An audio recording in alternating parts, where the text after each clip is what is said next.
وہ سپرنٹینڈنٹ جو کسی خبر کا تذکرہ ہی نہیں اس کو ہوتا تھا، تو لگتا تھا کہ یہ تو براہ راست پنڈی سے جنرل ہیڈ کوارٹر سے بات ہو رہی ہے اور ان سے علیمہ ہے، اور اب تو سپرنٹینڈنٹ بیچ میں آ گئے. طلعت صاحب ان کی ملاقاتوں میں سپرنٹینڈنٹ زیادہ موسٹلی موجود نہیں ہوتا، لیکن موجود نہیں ہوتا، لیکن ہم نے یہ بھی ہونا دیکھا بھی نہیں چاہیے.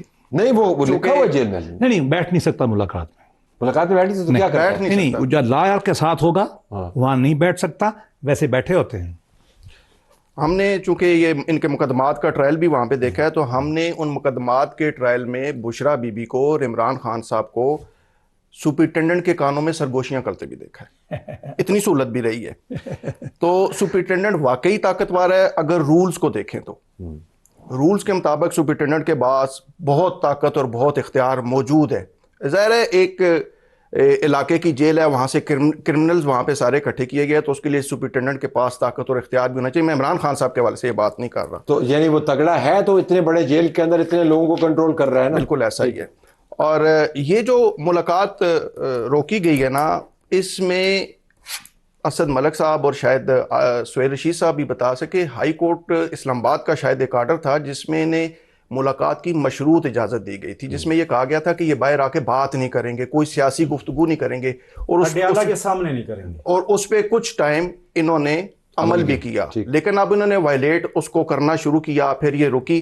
یہ خدشہ پہلے سے موجود تھا کہ جس طرح یہ قانون کو، عدالتی احکامات کو نظر انداز کر رہے ہیں، جس طرح سے یہاں پر لوگوں کو اکٹھا کیا جا رہا ہے، یہاں پہ ہنگامہ ہو رہا ہے، کسی نہ کسی سٹیج پہ آ کے گورنمنٹ، صوبائی ڈسٹرکٹ انتظامیہ یا جیل انتظامیہ اپنے رولز اور اپنے اختیارات استعمال کرے گی. تو سہیل، آپ کو لگتا ہے کہ پاکستان تحریک انصاف نے جو سہولت ان کو بائی ڈیفالٹ یا بائی پریشر یا کسی اور وجہ سے میسر کی گئی، اس کا ذرا زیادہ ہی غلط استعمال کر لیا؟ ان کا خیال تھا کہ اب ایسے ہی رول چلے گا.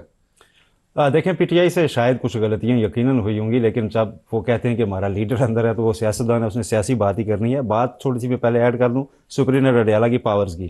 وہ اتنے پاورفل ہیں کہ یہ اسد ملک صاحب تصدیق کریں گے کہ انہوں نے اسلام آباد ہائی کورٹ میں باقاعدہ پٹیشن کر کے خود یہ پٹیشنر بنے کہ وہاں پر جیل ہے، میں کوریج کے لیے جاتا ہوں اور مجھے روک دیتے ہیں. یہ آرڈر لے کے گیا، انہوں نے پھر نہیں جانے دیا. اس کے بعد چیف جسٹس پاکستان نے چیف جسٹس پاکستان نے جیل ریفارمز کا ایک کمیشن تشکیل دیا اور اس کو امپاور کیا کہ یہ جیل میں جا کے جیل کا جو کونا، جو کمرہ دیکھنا چاہیے دیکھ سکیں گے. انہوں نے اڈیالہ میں جا کے کہا ہمیں آپ ایکس پی ایم کا سیل بھی دکھائیں. انہوں نے کہا نہیں، وہ اس وقت وہاں نہیں ہے، وہ کورٹ اٹینڈ کرنے گے. انہوں نے کہا سیل دکھا دیں، انہوں نے کہا نہیں.